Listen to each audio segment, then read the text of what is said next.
podcasts out there, but only one with this kind of energy. Welcome to EVP Show Recap Prediction Sports. Let go, show recap prediction sports In one podcast. Welcome to EVP Show Recap Prediction Sports. Let go. What's going on, everybody? It's the EVP from the EVP Show. Adjust my headphones. We are live for your Raw after WrestleMania recap show, Monday, April 20th, 2026. Raw was really good tonight. Definitely some surprises, a lot of twists and turns. Definitely a lot of stuff that was unexpected tonight. So yeah, it's been a super long week. A lot of wrestling since Friday. Obviously, we had SmackDown. I did my recap, and then we had the Hall of Fame, which came on at midnight Friday night, and then we had like 8.5 hours of WWE. WrestleMania night 1. The pre-show started at 3 till 6, and then it went from like 6 till about 10:30ish, 11, something like that.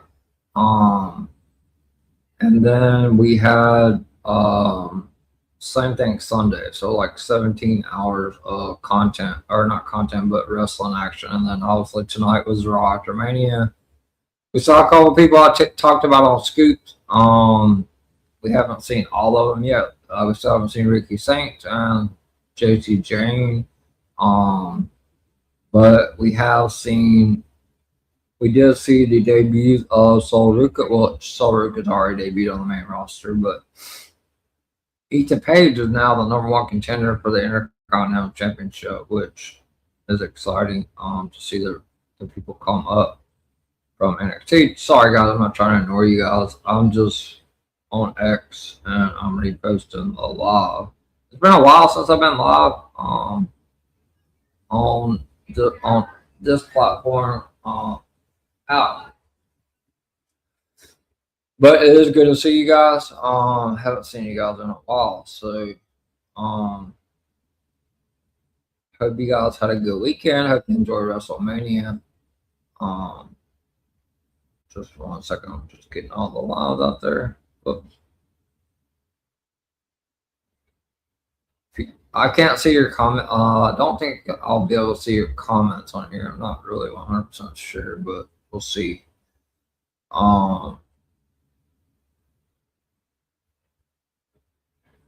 Just 1 second.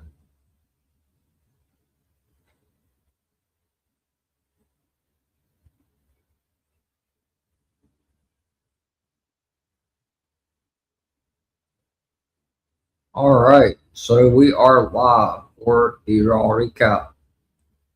WrestleMania was wild. There's definitely a difference between night 1 and night 2. One thing I can really say is I really feel like night. I think TKO still has a lot of work to do as far as the product, because a lot of matches were still really short for night 2 compared to night 1.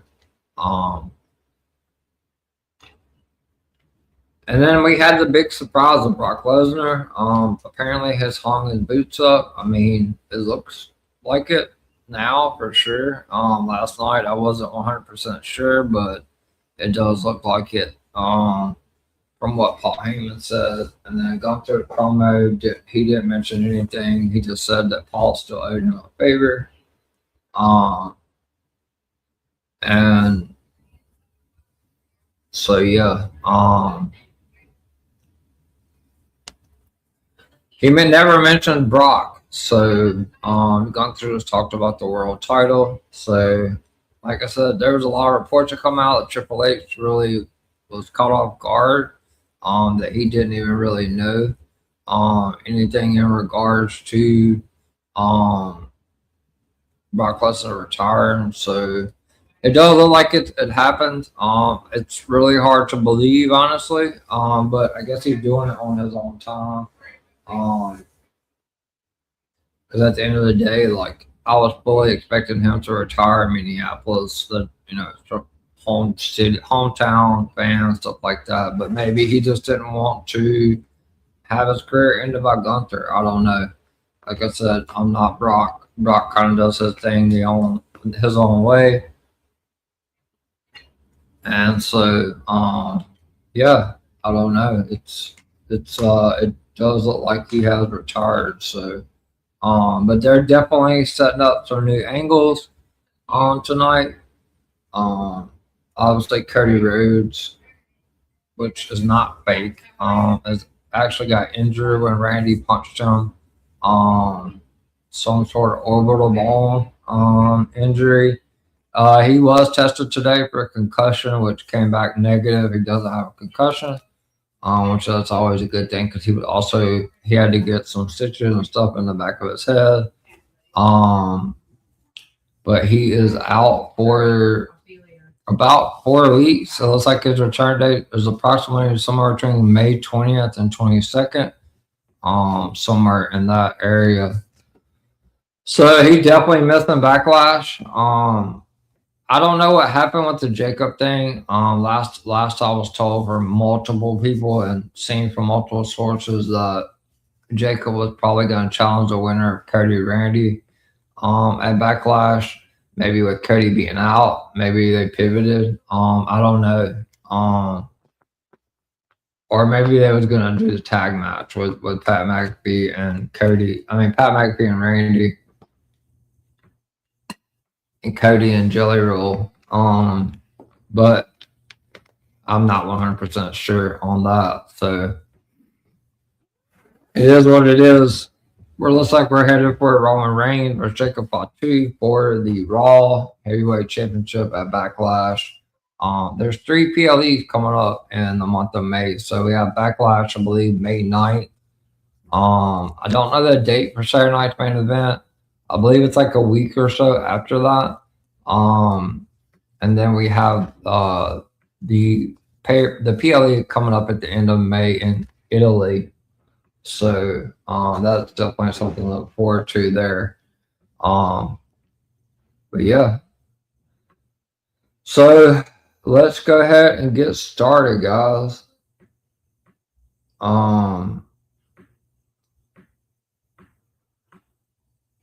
It was a lot to cover tonight. So like I said, this is the Raw after WrestleMania live, April 20th, 2026. From the T-Mobile Arena in Las Vegas, Nevada. So obviously they were at the T-Mobile Arena, the SmackDown before Mania. Had WrestleMania in Vegas, and then they did the Raw after WrestleMania. Also, so tonight, it's from, like I said, from the T-Mobile Arena in Las Vegas, Nevada. It is the first Raw after WrestleMania, which is always the biggest one. The post-WWE WrestleMania 42 show we're going to see the newly crowned WWE Raw Heavyweight Champion, Men's Raw Heavyweight Champion, the OTC, Roman Reigns. Also going to see a tag team match with Rhea Ripley, who just won the Women's SmackDown Championship at WrestleMania by defeating Jade Cargill and Io Sky, versus the Kabuki Warriors, which we've seen about 10 times already. But they decided to run that back again. Obviously, I think that's ultimately to set up Io and Asuka, which was not able to make the card at WrestleMania. So we're going to hear from the show. Obviously kicked off with the guy that basically, I guess, retired, Brock Lesnar, over Femi, which he is the future for sure. I would be really surprised if he doesn't have a title, if he doesn't have a world title by the end of 2026. he didn't really have to even come out and say much tonight. So, but he's super over. The NXT people are reigning supreme. We're gonna see Finn Balor, obviously not the Demon, but Finn Balor versus Judgment Day, JD McDonough. We saw the Demon Finn Balor defeat Dominic Mysterio yesterday on WrestleMania Night 2, and the Judgment Day newly crowned WWE Women's Raw World Champion Liv Morgan will appear.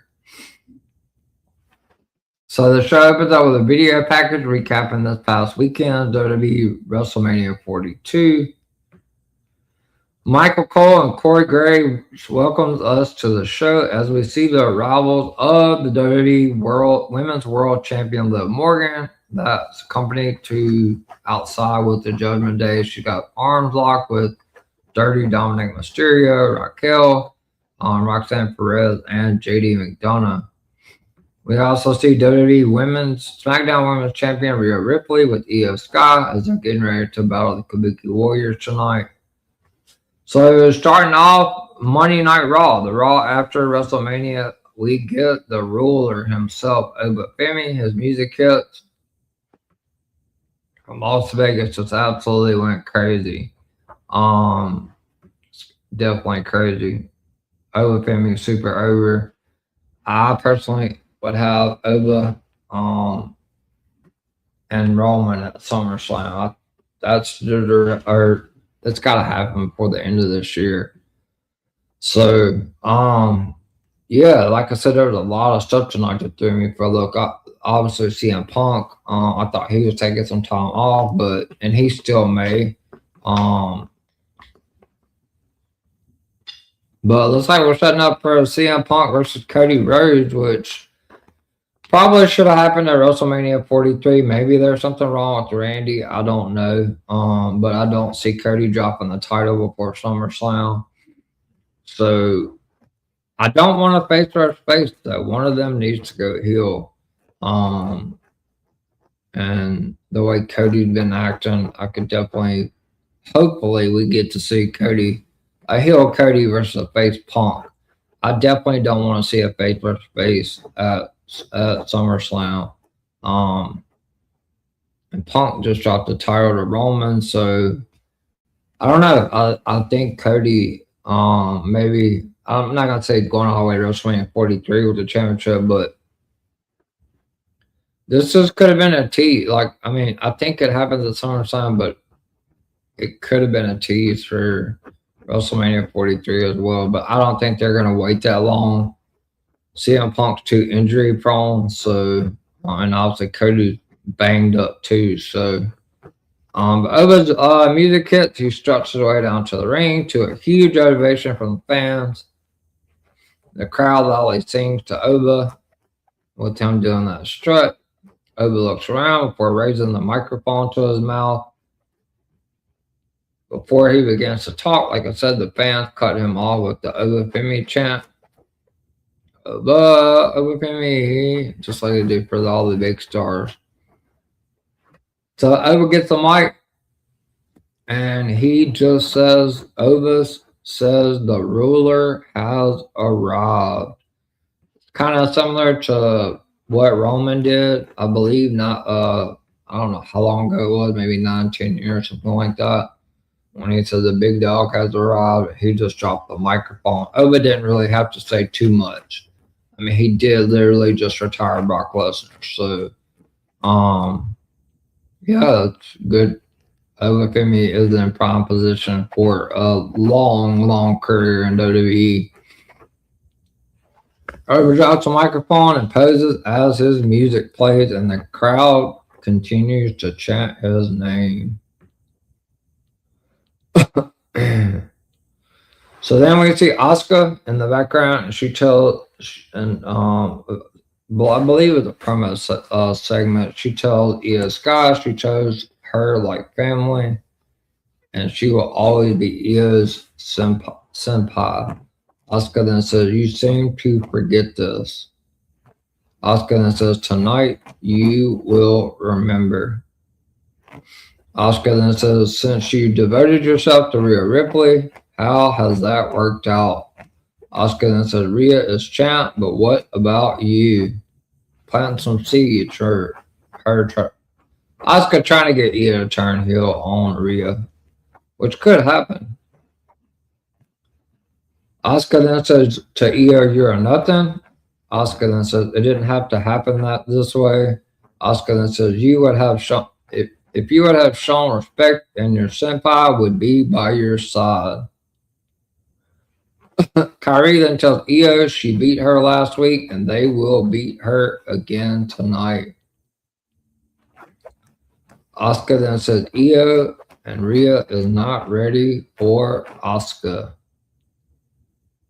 So then we get our first match of the night, which is going to be the newly crowned WWE Women's SmackDown champion Rhea Ripley and Io Sky make their way down to the ring for the first match against the Kabuki Warriors. They're going to be going up against the Genius, the Empress of Tomorrow, Asuka, and the Pirate Princess Kairi Sane. The match starts off with Io and Kairi locking up. Io then gives a clean break, and Kairi Sane pushes Io. Kairi then cinches in the wrist lock, and Io does a reversal into a side headlock. Kairi then grabs Io's hair and sends her to the mat. Kairi then tosses Io to the mat, but Io does a handspring to land on her feet. Io then hits a kick, and she cinches in a wrist lock. Kairi then hits an Irish whip, and Io sends Kairi to the apron. Kairi then leaps over Io, and she taunts. She begins to do the taunt, similar to what Io Sky does and Rhea. Kairi then stomps on the foot, and she hits a head scissors and a drop kick. Io then gets a roll up for a count of 2. Io then goes for a butterfly backbreaker, and she hits it.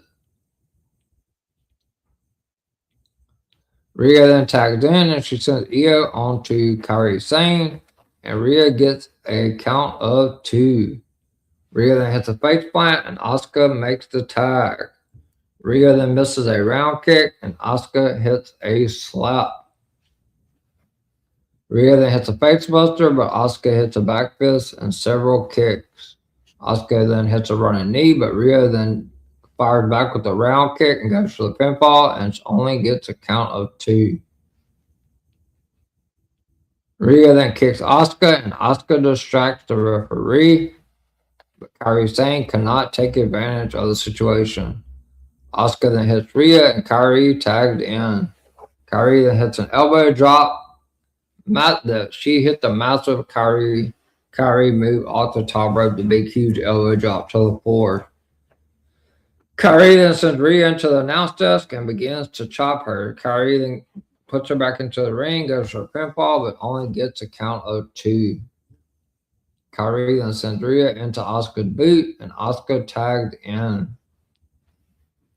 Asuka then does some dancing in the ring, and she slaps Rhea in the face. Rhea slaps Asuka back. Asuka then hits a kick and follows it up with some more Kawada kicks. Asuka then hits a scorpion kick.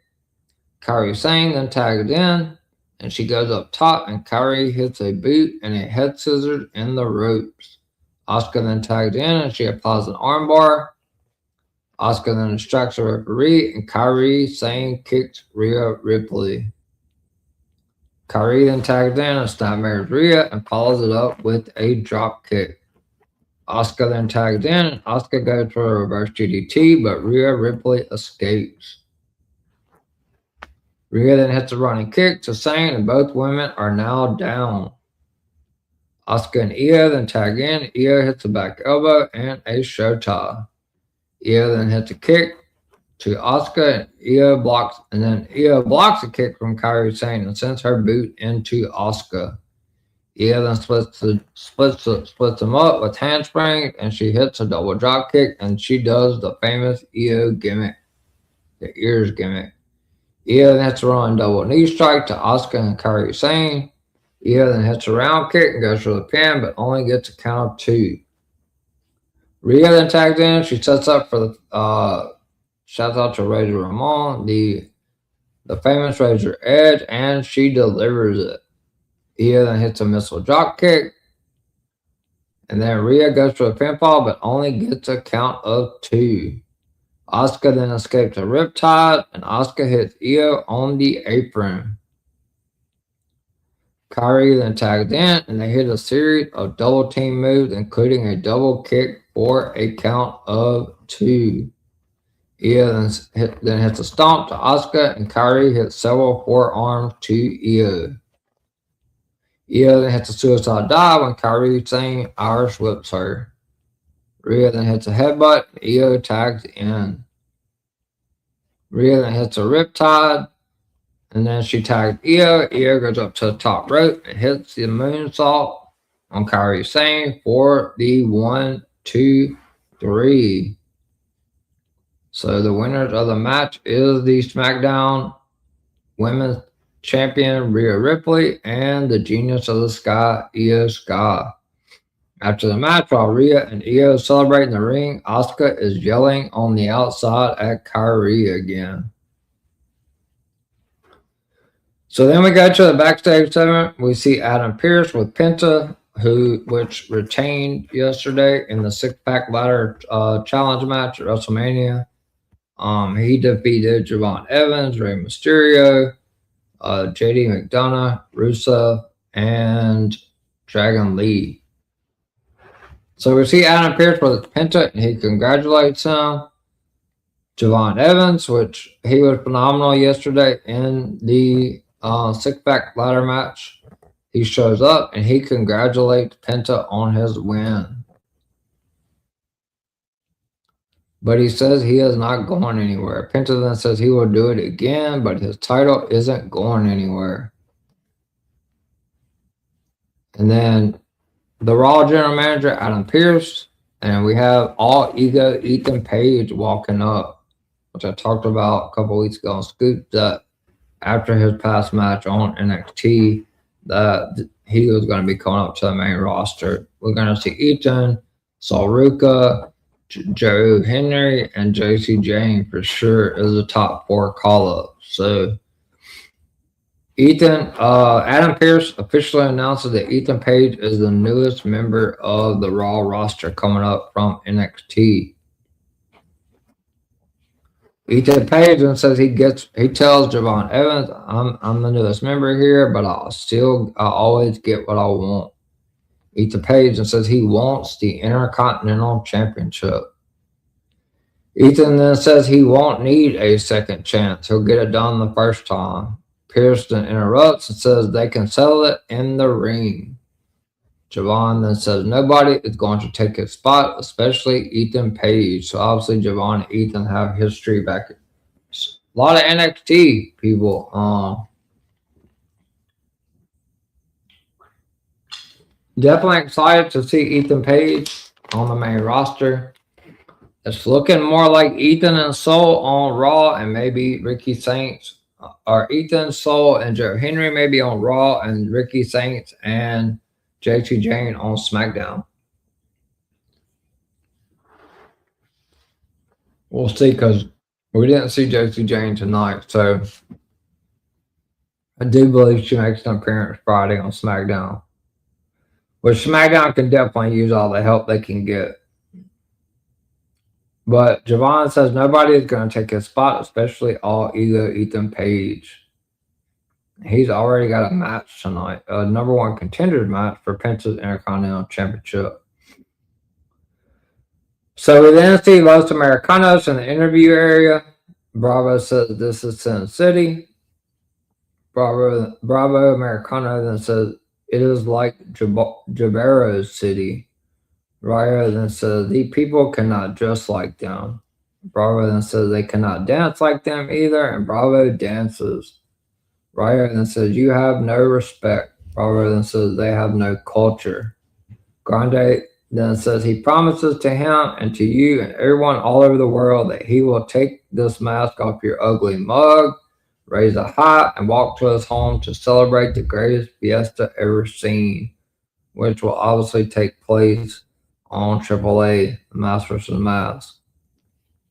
So then we get a little segment from the winner this past Friday of the Andre the Giant Battle Royal, and that was Royce Keys. He was shown in the crowd. So congratulations, Royce Keys. Looking forward to seeing what they have in store for him next on SmackDown. So then last night he's 46 years old, but he went through over a 34 plus minute match. CM Punk then walks to Gorilla and makes his way down to the ring. Punk then grabs a mic and starts off by saying he has been dealing with a lot of loss in the last 6 months and since October. Punk then says he was in Japan and he was told his MMA trainer passed away. Punk then says him and AJ Lee's dog Larry also crossed the Rainbow Bridge, which Punk looked like he was about to choke up there. Punk then says every few weeks it feels like someone in the WWE family have passed away. Punk then mentions the people that have passed away and says these are the people behind the scenes who make this a well-oiled machine. Punk then says these are the people who grind day in and day out when he is away from family they call him family. Punk then says that is why he paid tribute to them on his jacket at WrestleMania. Punk then says he lost last night. Punk then says all the aforementioned losses hurt more than losing the title. Punk then says every week you helped him heal from all of these losses. Punk then says being champion gave him a reason not to slow down and reduce himself to a puddle of tears. Punk then thanks everyone for helping him process his grief.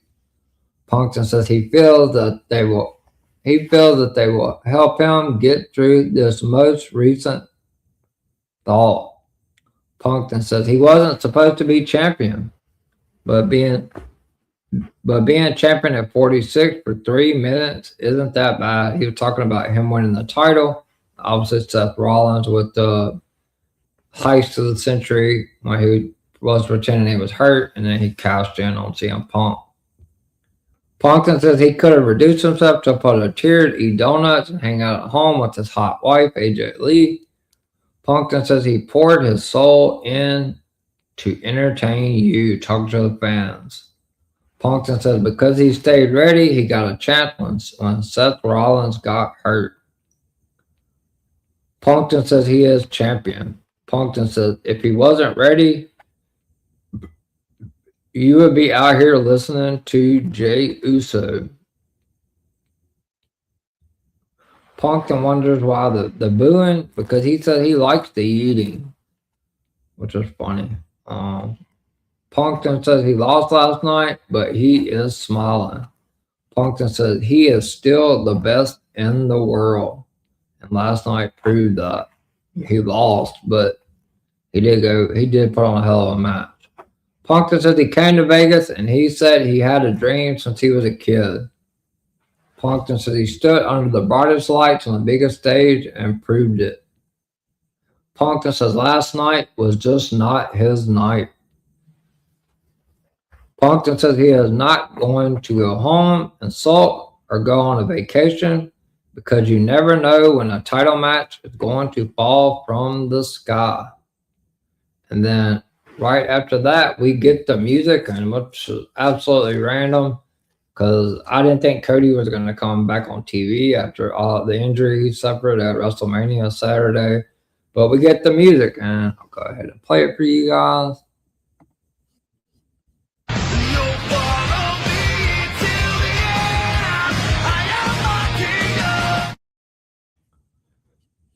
We get the music of the still undisputed heavyweight champion, even though the IWC cried for about 24 hours, the American Nightmare, Cody Rhodes.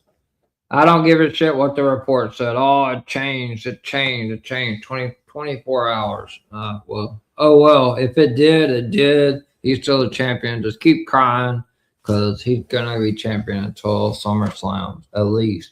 Hopefully longer than that. Because I just love seeing people. They're just like, it's so funny to me about Cody because people hate him because of what happened at WrestleMania 40, which is just absolutely stupid. Their champion, their guy is champion now. That shit happened 2 years ago. So definitely time to let that shit ride. But it's funny because majority of the people that are Bloodline fans obviously rooted for Roman, which makes sense. I mean, you're rooting for your favorites. And they just couldn't stand CM Punk. I've seen so many podcasts, the Bloodline fans, that's shitting all over CM Punk. But now that he wants that him and Cody are gonna fight. Oh shit, Punk's gotta win the title. We're rooting for CM Punk now. It's oh my god. I feel like sometimes I really want to delete Twitter because it's just people are just like obsessed with Cody. Like, let it go. Like, it's so fucking crazy. You want a 46-year-old man to beat Cody Rhodes? Like, the fuck? Crazy. It ain't happening. So, you guys can fantasy book and all that, but I think the person that takes the title off Cody is going to be Randy Orton, not fucking CM Punk. I would rather see Randy Orton beat Cody than CM Punk. So, but Cody Rhodes music hits, and he makes his way down to the ring. Punk then, and Cody looked like shit. He looked terrible. That eye is like really messed up. Punk checks on Cody's eye. Punk then asked Cody if he screwed up and went over his time because Punk was confused why Cody was out there. Cody then tells Punk not to leave because it is Raw and his time. Cody then says maybe he'll soon and was incorrect. Cody then says he was standing by and watching like all of your peers. Punk then asked if Cody thought he was going to freak out or crash out after the loss. Cody then said he thought Punk was going to freak out. Cody then says Punk knows who he is and Punk knows him. He then says tonight you're buttoned up and not what Cody was expecting. Cody then says Punk deserves the flowers that Las Vegas gave him. Cody then says he doesn't know what he's supposed to do. Cody then says he is the one that looks like a loser because his eyes all jacked up. Punk then asks if he should feel like a loser. He then says he doesn't feel like a loser. He then says he might look like a loser to some. Punk then says Cody is not a loser. Punk then says he knows why Cody feels that way. Punk then said you beat a first ballot Hall of Famer when you beat Randy Orton. Punk then says you also beat a friend and a mentor. Punk then says he fought someone that he absolutely hates, which is Roman Reigns. But the Roman Reigns fans are cheering for CM Punk to beat Cody Rhodes. So make that shit make sense.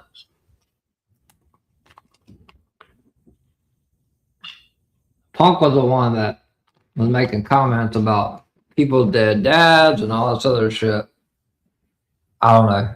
Twitter is a very toxic fucking community. Anyway, Punk says he fought someone he hates. Punk then says it is easy to stomp on his face or mock his sweet pepper necklace. Talking about Roman Reigns, the Ulafala. Again, talking shit about Roman. Punk. Not Cody. Punk. Punk then says you're a winner and he is a loser. Punk then says heavy is the head that wears the crown. Punk then says last night wasn't his night. He then tells Cody to keep being champion. Punk then says he has to stay ready because you never know when a championship opportunity is going to fall out of the sky. And he's looking down at Cody's title. As CM Punk is getting out of the ring, Cody Rhodes tells CM Punk to just say when. Anything can happen in the future for CM Punk and Cody Rhodes. It's not happening now, but I think it's a SummerSlam or even possibly a WrestleMania 43.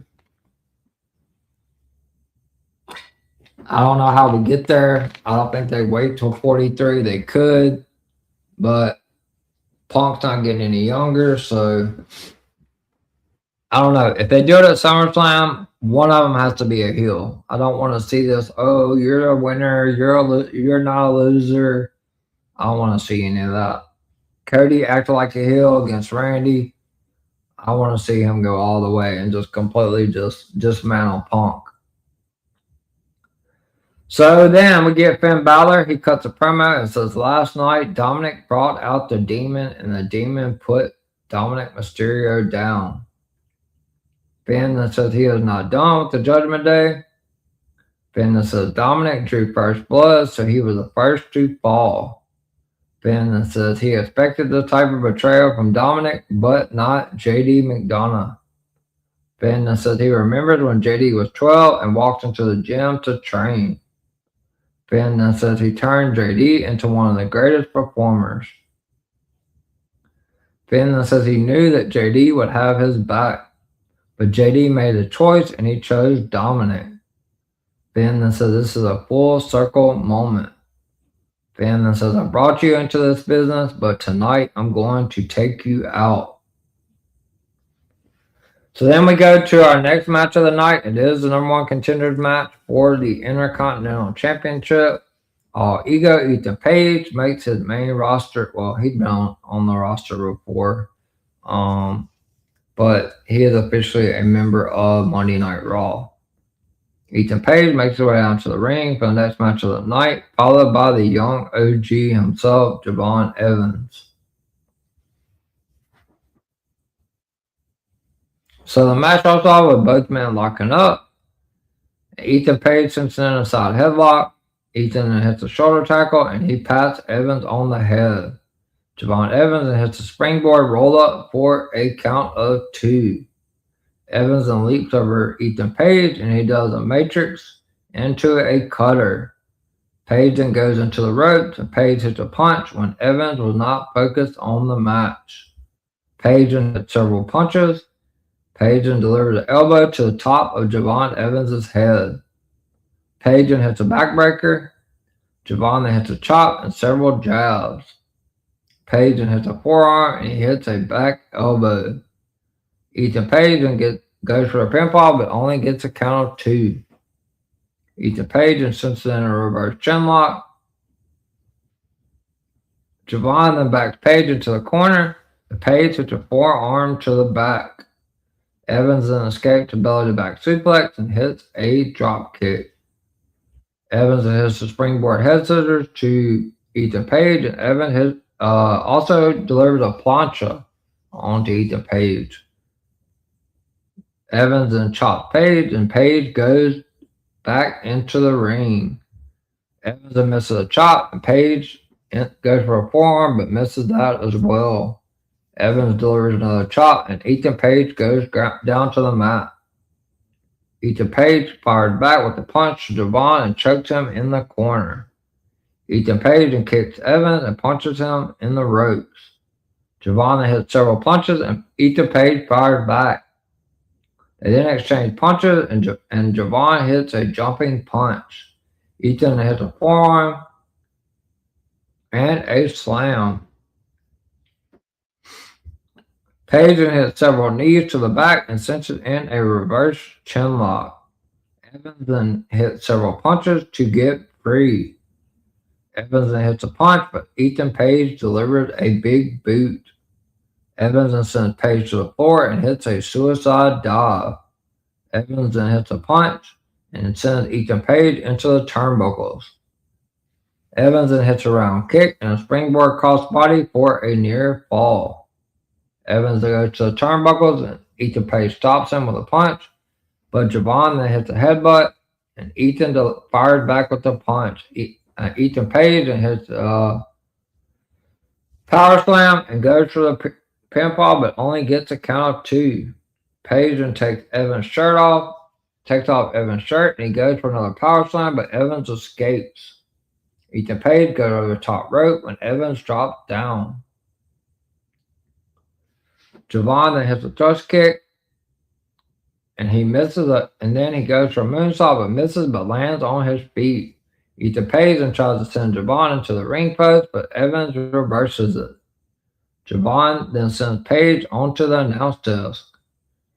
Then out comes the Bulgarian brute himself, Rusev. Rusev comes out, he tries to punch Evans, but Evans delivers a punch to Rusev. Evans then hits a clothesline to Rusev. Ethan Page gets back into the ring, and Page clips Evans on a double jump cutter. And then Ethan Page hits his famous finisher from NXT, the Twisted Grand, for the 1, 2, 3. So with the assist of Rusev, Ethan Page is now first match on the main roster since being signed up and called up to Raw. He is now the #1 contender for Penta's WWE Intercontinental Championship. That should be a great match with Ethan Page and Penta. Sorry, guys. After the match, Rusev attacks Evans and Page leaves the ring. Rusev then stomps on the back and applies an accolade. Penta then makes his way out and he chops Rusev and kicks him. Rusev then blocks a kick, but Penta hits a super kick. Penta then goes up top, but Page pushes Penta to the mat. Rusev then hits the thrust kick. Page doesn't want any part of Rusev, so he leaves the ring. Rusev then cinches in an accolade on Penta, and he grabs the belt and places it on his shoulder. So he could be setting up for a triple threat there. Rusev has the sights set on the Intercontinental Championship, which I'm glad that they're doing something with Rusev, because ever since he left AEW and came over to WWE, his creative has been absolutely stagnant. So we then see the Judgment Day walking in the back. And I guess while it was on commercial break for most people, Danhausen makes his way out to shoot some t-shirts, as he does at all the shows. Danhausen says John Cena passed the torch to him, so he is the new GOAT. Danhausen then says he walked the red carpet at the Hall of Fame, so he is a Hall of Famer. Danhausen then says he also got his blimp. Danhausen then says he has new demands. Danhausen then says an animated series, cereal, and his face on the side of the WWE 18-wheeler type trucks. So Danhausen is the new GOAT. So then for our next segment of the night, the Judgment Day make their way down to the ring, and the crowd erupts with "You Deserve It" chants. And Liv Morgan comes out to her new theme music, which was a video package, a video song that she made prior to WrestleMania called Trouble.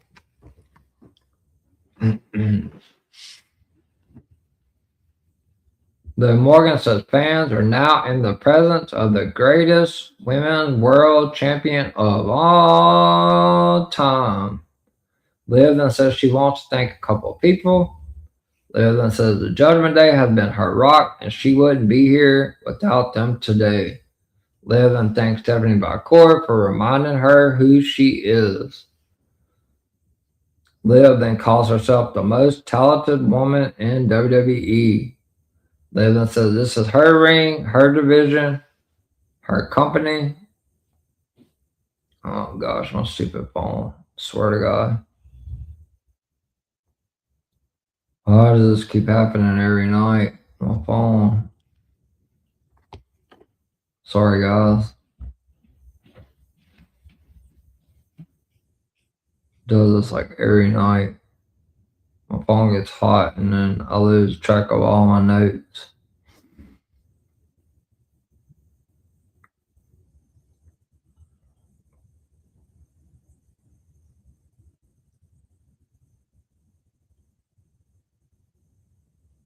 Alright, should be back just a second. Okay, Liv calls herself the most talented woman in WWE. Liv then says this is her ring, her division, her company, and her title.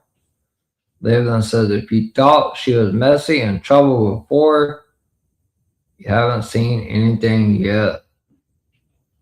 And then out comes the second newly signed NXT talent, which she does obviously have a match tomorrow on NXT Revenge Week 2 against Zarya, is none other than Sol Ruka. Her music hits.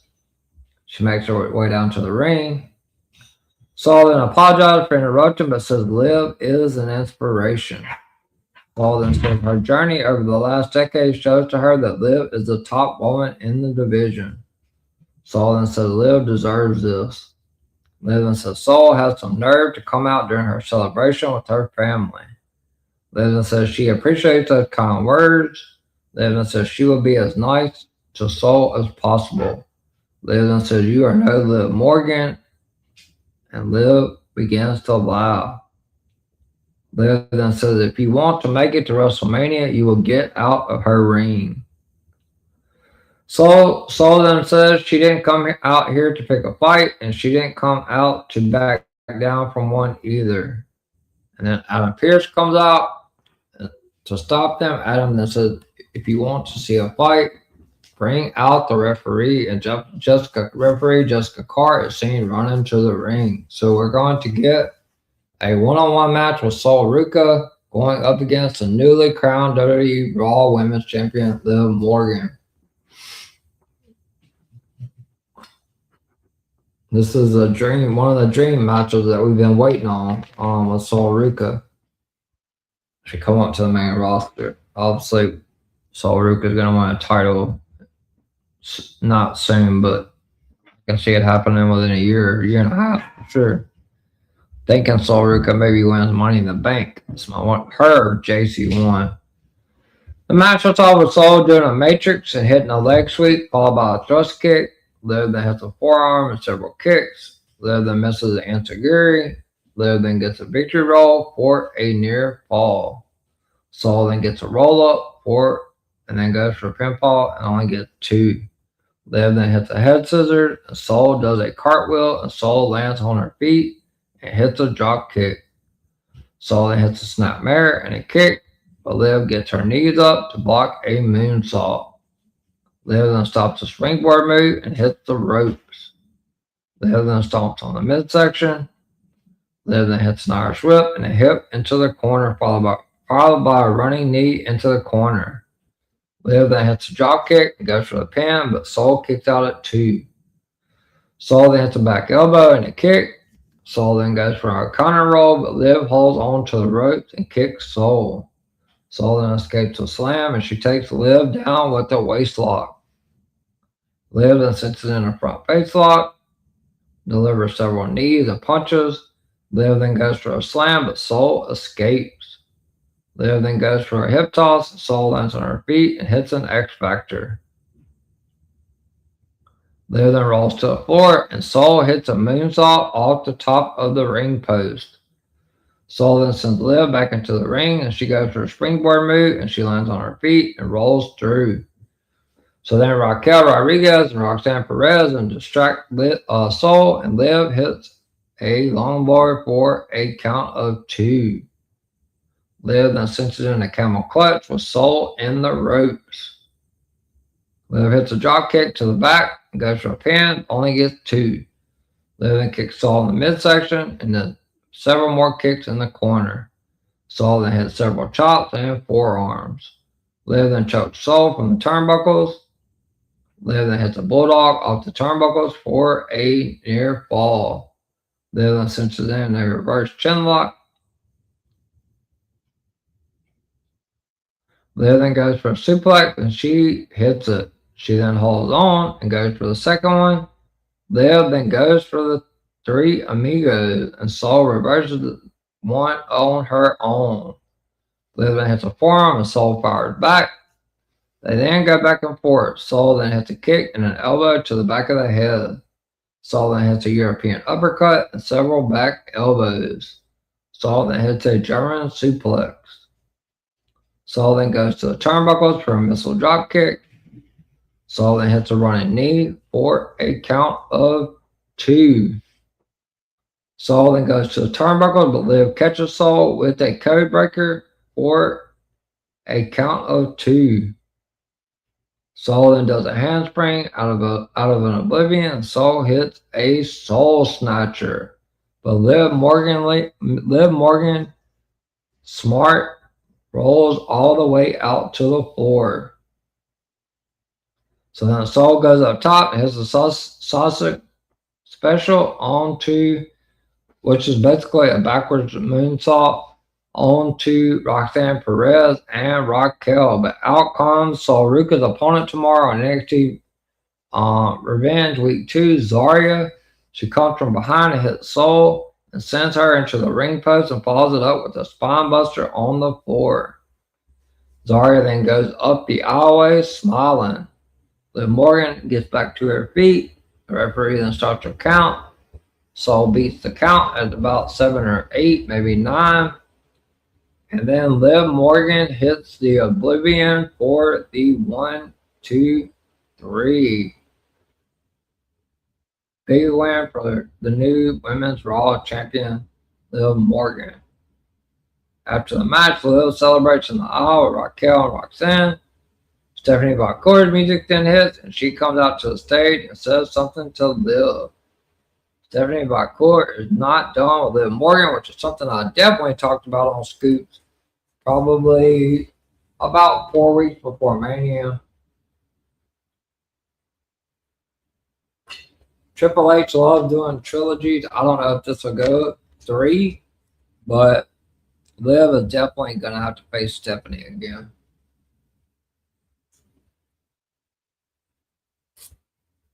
I could honestly see the feud, like, I could see Liv defending again, maybe against Stephanie again in Italy. So then, like I said, big huge shocker after Femi beat Brock. Apparently he's retired. We haven't heard from Brock. Paul Heyman did talk about it tonight. Get a whole video package of Brock Lesnar's career. There will never be another Brock Lesnar. The music was I Stand Alone by Godsmack. So out comes the WWE World Tag Team Champions Logan Paul and Austin Theory make their way onto the ring, and they are accompanied by WWE Hall of Famer Paul Heyman. Paul Heyman then starts off by introducing himself. He says, "My name is Paul Heyman." Heyman then says he had a whole speech prepared, but the beginning of the entire program threw him off a bit. Heyman then says WrestleMania was unexpected. Heyman then says there was a moment yesterday that was so unexpected it will lay in their heart for the rest of their lives. And then he talks about Brock Lesnar being in the then, now, and forever. Said that Brock Lesnar needs to be moved from now to forever. Heyman that says CM Punk came out and kissed the asses of people in the back and in the truck and behind the scenes. Heyman that says this greatest production team have Brock Lesnar on the now part of the intro.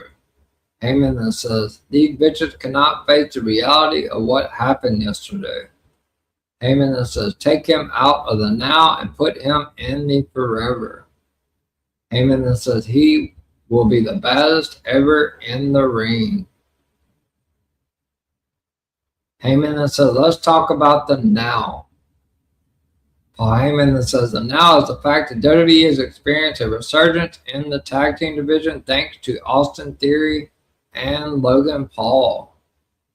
Logan then takes the mic and says the only reason the Usos and LA Knight stole the victory at WrestleMania 42 was because of that ungrateful backstabbing weasel I Show Speed. Logan then says he is sick of these outsiders and YouTubers and streamers who think they can come into this business and think they can do what we do. He's a fucking YouTuber. Logan then says he hates these outsiders. Logan then says nothing that happened at WrestleMania matters. Logan then says Speed ended with a piece of his fist in his face. Logan then says they retained their tag titles over the weekend. Well, Heyman then says we should take a moment to realize the fact, and this is something that I was wondering if WWE was going to just completely, totally forget about, because that is something WWE loves to do, is just do a segment, say something, and then just completely get away from it and completely forget about it, but they did not. Well, Heyman then says we're going to take a moment to realize the fact that the magnificent favor done for him by the ring general and career killer Gunther. Heyman then thanks Gunther and says he owes him big time. Heyman then says anytime Gunther needs it, he is willing to pay for that favor. Heyman then says the biggest assist of the weekend was by the man who cut Seth Rollins in half. Heyman then brings out the badass himself, Braun Breaker. So Brian comes out. Haven't seen him on TV for a while. Good to see Brian back. The division is starting to slowly come back together. Brian says he was thinking today. Brian says 1 year ago he became the leader of the division in this very same arena because Seth Rollins was too weak. Brian says his favorite part of WrestleMania weekend was watching Seth get this close to beating Gunther, and he ruined everything for him. Braun then tells Seth he hopes he is back there at home or watching somewhere. Braun says every day he is coming after Seth. But then we get the music of Seth freaking Rollins. And then he comes up from behind the vision, hits Braun Breaker in the back with the chair. He then hits Logan, but Theory delivers a punch to Seth. Logan then punches Seth while Theory holds him, but then out comes someone that also hasn't been on TV in a while, and one member of the Street Profits, which we saw Bianca Belair at WrestleMania, is expecting a child, so congratulations to them. Street Profits music hits, and they make their way down the aisle. They go after Logan and Theory. Angelo Dawkins then hits a splash to Logan, and Montez Ford takes care of Austin Theory. Ford then hits a flip dive onto Austin Theory and Logan. They then fight into the crowd. So that's definitely setting up a Street Profits versus Logan Paul and Austin Theory for those tag titles. They then fight to the crowd. Braun Breaker then charges at Seth, but Seth hits a super kick. Seth then punches Braun and kicks him. Seth then misses a blackout, but the stomp, and then Braun Breaker hits a massive spear. Braun then chokes Seth, and he pulls off Seth's shirt. Braun then has some words for Seth, and he hits another spear. Braun then hits Seth with the third spear of the night.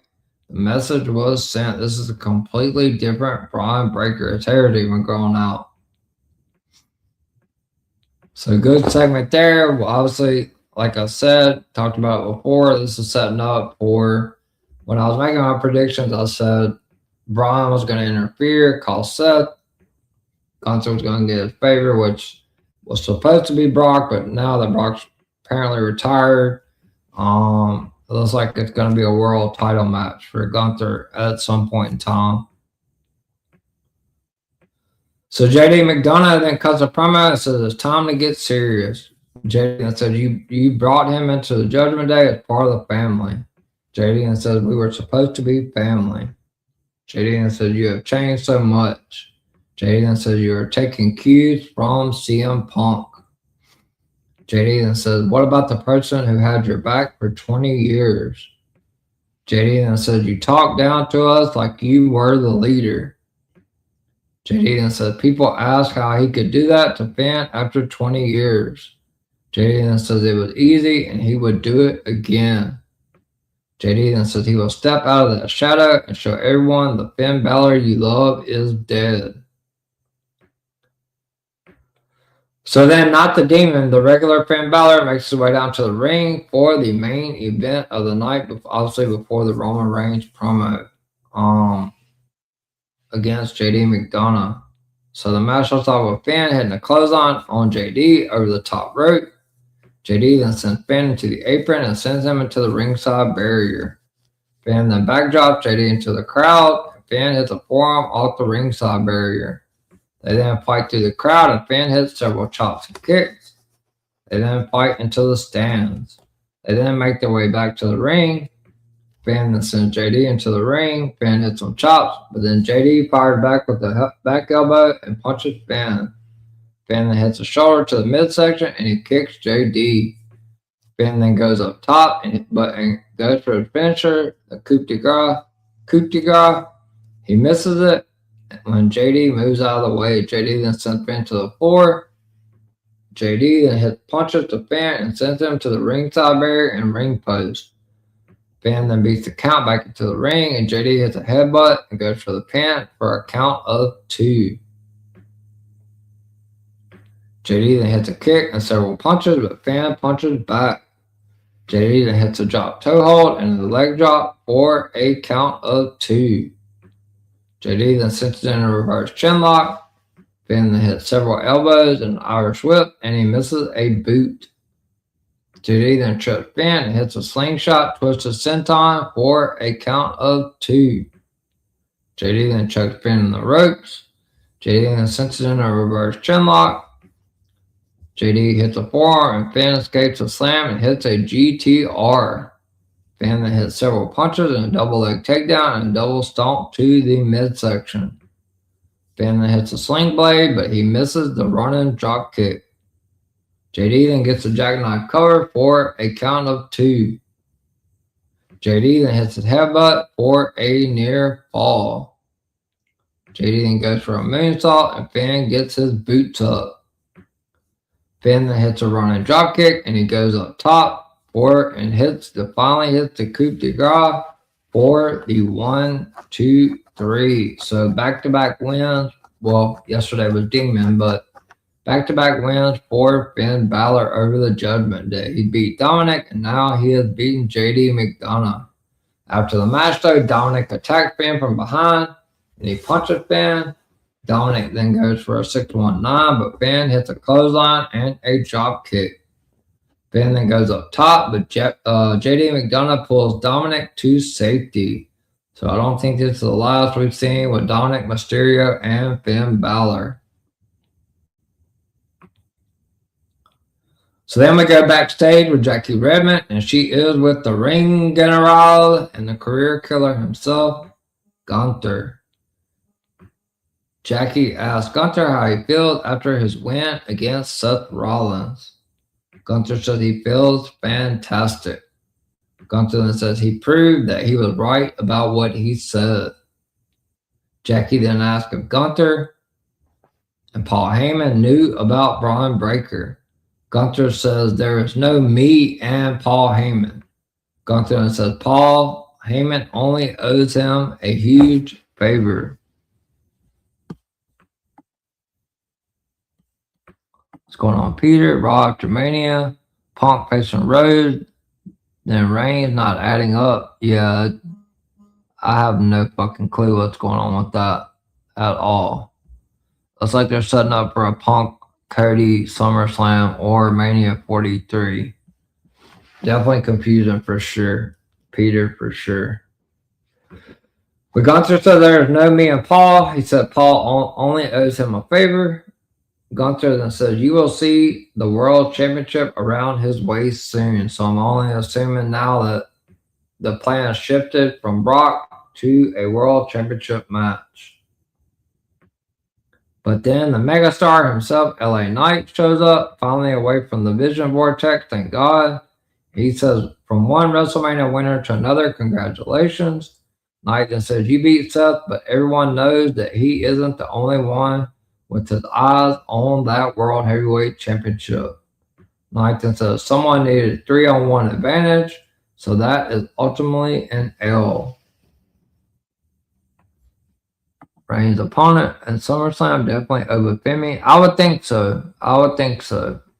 Roman, Oba, Punk, Cody is what it looks like. And maybe Braun, Seth. I don't know what they do with Gunther though.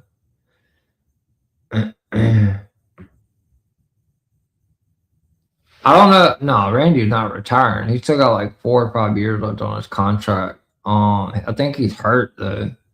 And Cody's obviously hurt. Cody's out at least 4 weeks, so I'm sure they'll revisit it. Maybe, I don't know.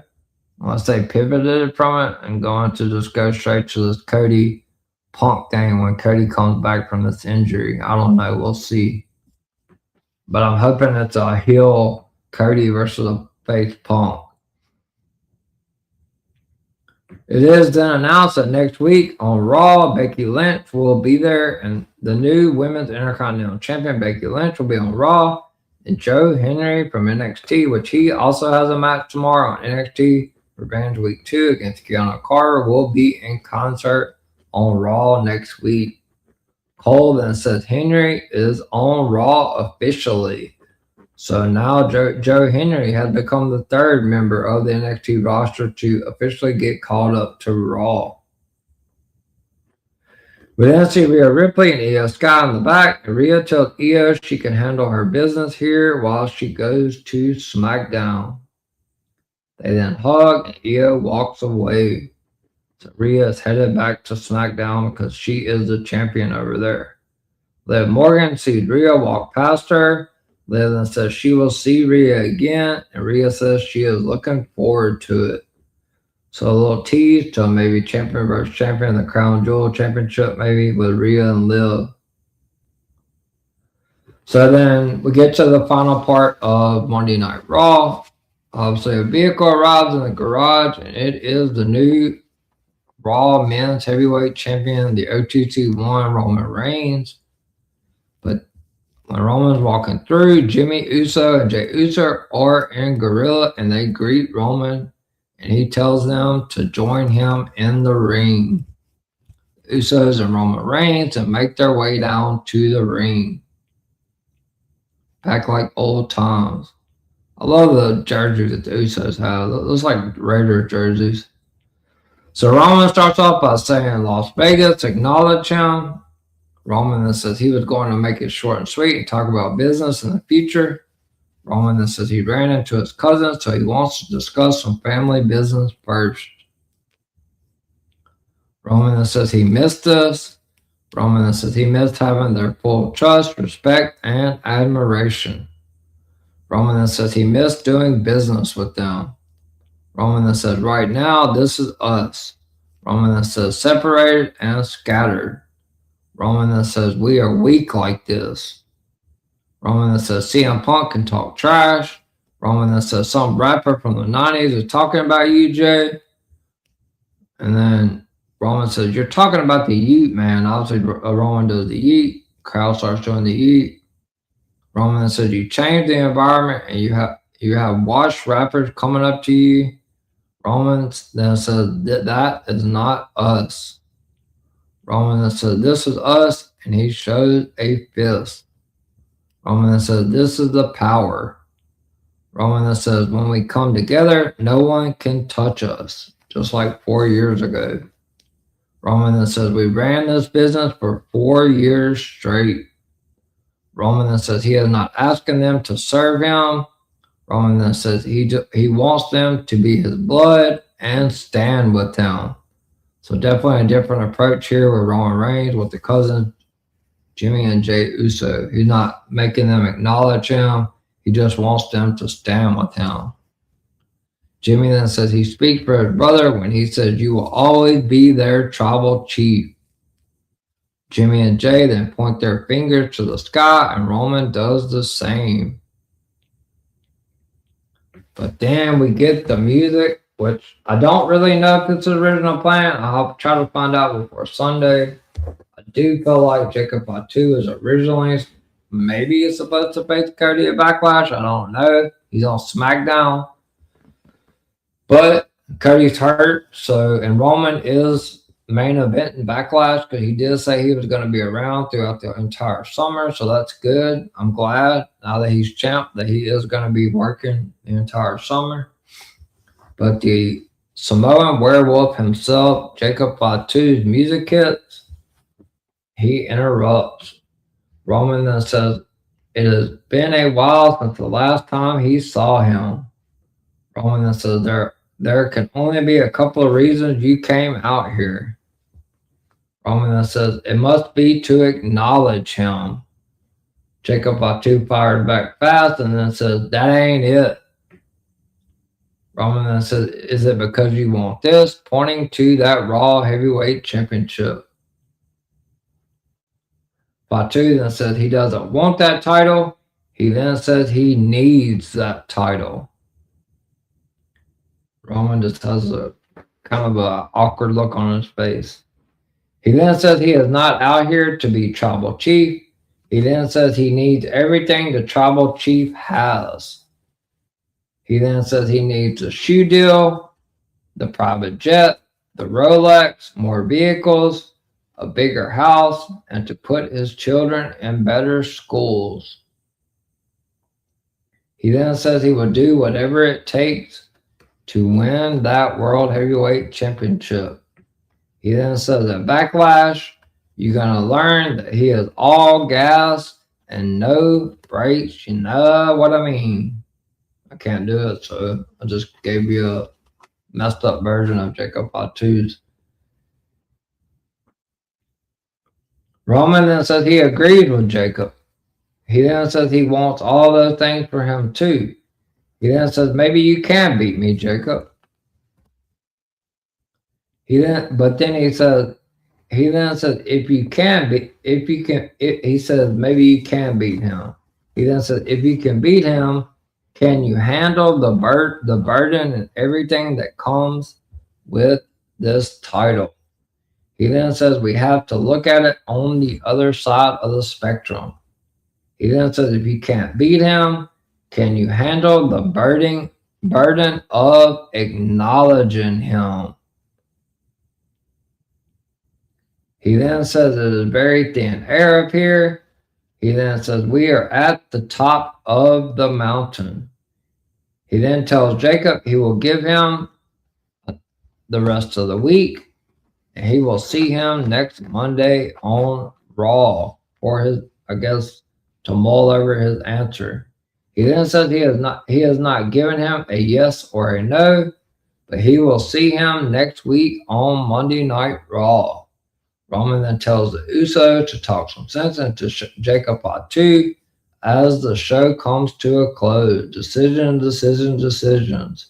Roman Reigns will be seeing Jacob Fatu next week on WWE Raw for his final answer, which we know what that's going to be. Jacob is going to say that he still wants Roman at Backlash because they need a big main event.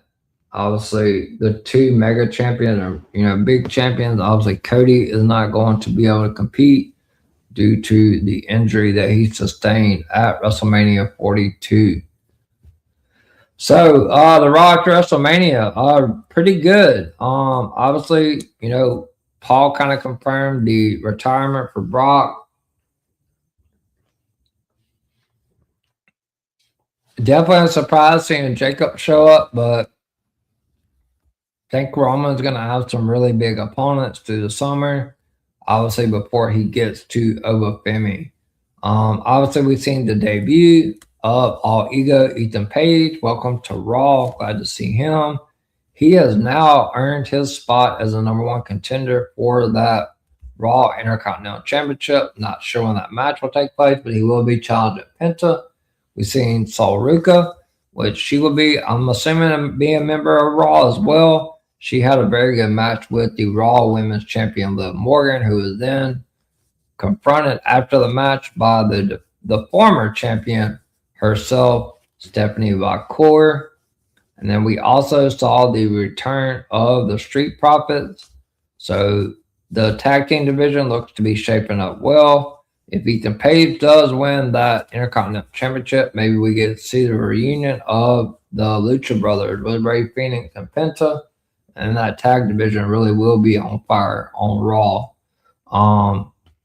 Joe Henry, obviously, and Becky Lynch will appear next week on Raw. And Joe Henry will officially be a member of Raw. So that'll be Joe Henry, Sol Ruka, and Ethan Page on Raw. And I look for JC Jane and Ricky Saint to be a member of Friday Night SmackDown. So I look to see at least JC for sure on Friday, which I think she'll fit right into that mid-card division. As a heel with Tiffany Stratton and Julia, there's just not really a whole lot of depth there on that mid-card division for SmackDown. But that is it, guys, for your Raw after WrestleMania recap show. Thank you for everyone that tuned in tonight. And it has been a super long week, going back all the way since last Sunday. Tomorrow will be my 9th day, I believe, in a row of streaming. And then I will be off Wednesday before continuing back on streaming for the week. Good night, Peter. If you can, make sure you hit that like button on the stream for me tonight. And I will see you again tomorrow night for the NXT recap show. Appreciate you, Peter, for coming in. And appreciate everybody that tuned in tonight to listen to the Raw after WrestleMania recap show. So I'm going to go ahead and go to the outro, and then I will be back to tell you guys where you can find me on my socials and what I have coming up for the rest of this week.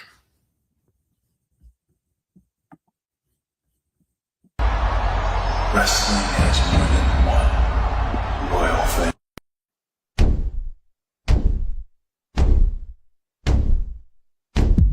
There are a lot of podcasts out there, but only one with this kind of energy. Welcome to EVP Show Recap Prediction Sports. Let go, let show recap prediction sports In one podcast. Welcome to EVP Show Recap Prediction Sports. Let go. Once again, guys, thank you for tuning in to the Raw after WrestleMania recap show. Everyone that tuned in live. Also, I started a little bit late tonight. So it's been a super long week, a lot of wrestling this weekend. So yeah, it was a pretty good Raw. Like I said, Return of Street Profits, Solruka, Ethan Page, and obviously two big matches for both of them. And then we will see Joe Henry next week in a concert. He is now officially a member of Raw. And we will see what the answer is next Monday. Will Jacob Fatu and Roman Reigns be made official next week? Because Backlash is like right around the corner. We're only 19 days from Backlash, so less than 3 weeks from Backlash. And WWE will be having 3 PLEs and 2 PLEs and a Saturday Night main event in the month of May. So a lot of content, a lot of action coming here in the month of May. So, all right, guys. Well, if you are watching live on the YouTube channel, please hit that like button. It definitely helps my stream out, it helps my channel out, it helps the algorithm out. But I do appreciate you guys tuning in. As far as where you can find me on my socials, it is scrolling across the bottom of the screen in a pretty little blue. And all of my socials, even my Facebook, you can find the link to my YouTube channel in my bio. So all you have to do is just go to my bio, and if you follow me on any of these social platforms, you can find the link to my YouTube channel. So, and if you are already subscribed, please make sure you hit that notification bell so it'll let you know when I go live, which is at least 5 times a week. And during a PLE week, it will be 7 times a week. But starting this week, it's still 5 times a week. Well, it's actually 6 because I will be streaming twice this coming up Sunday. But so if you're looking for me on my socials, obviously on Facebook, if you follow me on Facebook, if you're my friend on Facebook, I'm not giving out that information on YouTube. That's private stuff. That's the only bit of privacy that I really have is through Facebook.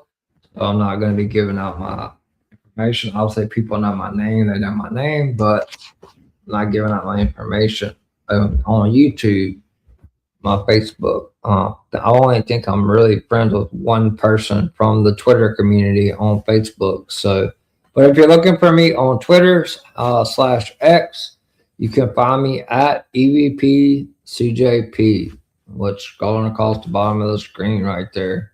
And if you are following me, and I am following you back on X, if you go all the way up to the top of my page, my YouTube page is pinned at the top. So please hit that like and subscribe button. And if you have any friends, family, anybody that enjoys wrestling content, whether it's WWE, NXT, TNA, LFG, prediction shows, everything like that, send a link, tell them to hit that subscribe button. Also, I turned my Instagram account into a business account. So if you are not following me on Instagram and trying to find me, my link is in my bio on my Instagram account. And you can find me at EVPCJP. And if you are tuned in live and you're looking for me on TikTok, you can find me at Brady the Goat 21. Again, that's at Brady the Goat 21. At BRADYDA Goat 21. Not THEDA Goat 21. It's normally just, I don't do any type of like singing or any type of videos on there like that. It's normally just videos to promote streams and stuff like that, or the upcoming shows that I have. But yeah, give me a follow on any of those platforms. And also on TikTok, you can find my YouTube page pinned at the top of my bio. Last but not least, like I said, if you are already subscribed to the YouTube, the EVP Show YouTube channel, please make sure you hit that notification bell, and it will inform you on when I am going live. But if you're not subscribed to me and you're looking for my channel, just hit that search bar and type in at the EVP Show. And yes, I want to say thank you to everybody that has subscribed to my channel. I did hit 200 plus. I'm at 218 last time I checked. I did hit 200 subscribers before WrestleMania, which was my goal. So now my next goal is to get to 300 subscribers before SummerSlam. So if you are not subscribed, please hit that like and subscribe button and hit that notification bell if you are. Like I said, if you can't find the channel and you're looking for it, go to that search bar and type in at the EVP Show, and it will come up. And you can join me every night or every other night or whenever I'm on, and enjoy the recaps of the events that come on. So what I have coming up next for you guys, I will be back tomorrow night at 10:30 p.m. Eastern Time. It is NXT Revenge Week 2. So I will be back at 10:30 p.m. Eastern Time tomorrow night to cover the NXT Revenge Week 2 recap show. And Wednesday, I will be off. I've streamed for 9 days straight. So Wednesday, I will be off. There will be no streaming. I got a lot of stuff I need to take care of and get done. But join me Thursday night at 11:30 p.m. Eastern Time for your TNA Impact recap show. And then come back Friday night at 11:30 p.m. Eastern. It's going to be the first SmackDown since WrestleMania. Look for some big stuff to happen. Maybe some of the NXT people get caught up, some new surprises, stuff like that. So join me Friday night at 11:30 p.m. Eastern for your SmackDown recap. And then Saturday, I'm also off as well, so there will be no stream here on the EVP Show. I'm going to do streams on Saturdays if there is a PLE. But this coming up Sunday will be the first doubleheader Sunday on the EVP Show. Obviously, if you haven't been tuned in, or if you have, Sunday Night Scoops with the EVP. I give you the news for the first 30 to 40 minutes, and then I open up Q&A to everybody that's watching live on YouTube, X, or any other platform that's being streamed to. And I will open that up. I wasn't able to do it this past Sunday because of WrestleMania, so this will be a lot longer stream. There's been a lot of stuff go on, and I expect a lot of questions come Sunday. That will be Sunday at 6 p.m. Eastern. It will be episode 18 of Sunday Night Scoops with the EVP. Later on that night, Sunday night, like I said, this is the first doubleheader on Sunday. at 11:30 p.m. Eastern will be the season premiere and debut of LFG Season 3, Episode 1 Recap Show. So if you guys are into LFG, it's a bunch of big names this season on LFG and a bunch of returnees. It's been on Season 1 and Season 2. So come join me Sunday night at 11:30 p.m. Eastern for the LFG Season 3, Episode 1 Recap Show. With that being said, guys, I hope you guys enjoyed the first Raw after WrestleMania.